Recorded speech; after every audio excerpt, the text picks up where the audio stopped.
Vive la liberté! Chronique de l'Association pour une constituante. www.pouruneconstituante.fr.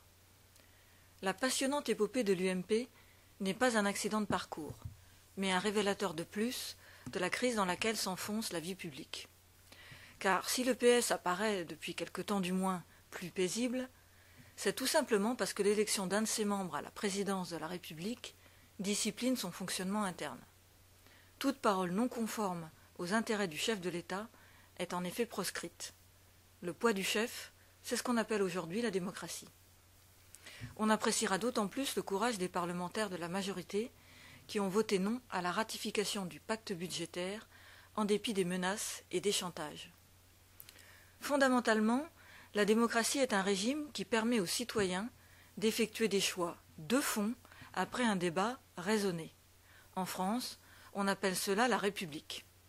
Et même si elle n'a jamais été parfaite, c'est son existence, c'est la démocratie même qui sont en jeu lorsque les questions fondamentales ne peuvent plus être débattues sérieusement.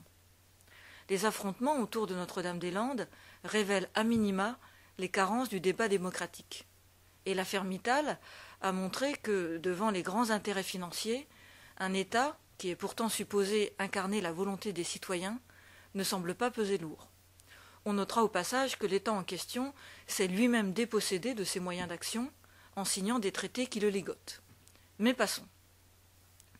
Évidemment, la crise de l'UMP, comme celles qui ont traversé le PS, traduit un conflit de pouvoir entre des hommes ambitieux.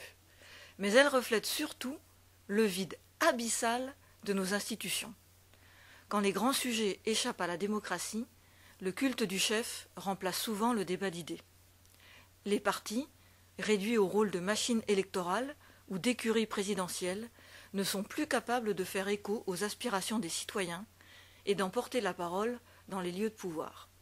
Ils se révèlent inadaptés aux défis sociaux et même géopolitiques du moment crucial que nous vivons.